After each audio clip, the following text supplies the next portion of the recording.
সোমবার মেলাঘর বাজারে মহকুমা খাদ্য দপ্তর ও মহকুমা প্রশাসন যৌথ অভিযান চালায়। অভিযানে বাজেয়াপ্ত করা হয় মেয়াদ উত্তীর্ণ খাদ্য সামগ্রী সহ অন্যান্য সামগ্রী।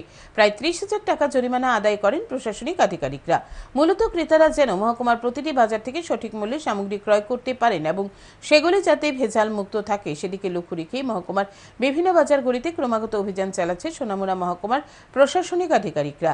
এদিনের অভিযানে উপস্থিত ছিলেন অতিরিক্ত মহকুমা শাসক এ.কে. চাকমা, মহকুমা খাদ্য দপ্তরের আধিকারিক এবং মেলাঘর পুর পরিষদের কার্যনির্বাহী আধিকারিক সহ অন্যান্যরা। এই দিন অভিযান চালানো হয় মেলাঘরের আনন্দ বাজারে। সেখানে প্রায় প্রতিটি দোকানে তল্লাশি চালানো হয়। তল্লাশিতে মেয়াদ উত্তীর্ণ খাদ্য সামগ্রী এবং প্লাস্টিক ক্যারি ব্যাগ সহ বিভিন্ন সামগ্রী বাজেয়াপ্ত করে প্রশাসনিক আধিকারিকরা। ট্রেড লাইসেন্স না থাকার কারণে বেশ কয়েকজন দোকানদারকে এই দিন জরিমানা করা হয়েছে বলে জানান মেলাঘর পুর পরিষদের কার্যনির্বাহী আধিকারিক অনিমেষ দেবনাথ।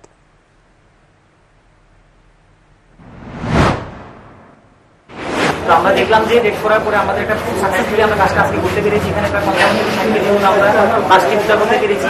এছাড়া বেশ 8-9টা দোকান থেকে আমাদের অনেকগুলি জিনিস আমরা সেখানে এক্সপায়ারি ডেট মানে মাল এক্সপায়ারি হয়ে গেছে সেগুলো আমরা শেষ করেছি এবং আমরা আজকে 20-30 হাজার টাকার মতো আমরা একটা ফাইন আমরা সেখানে পেয়েছি।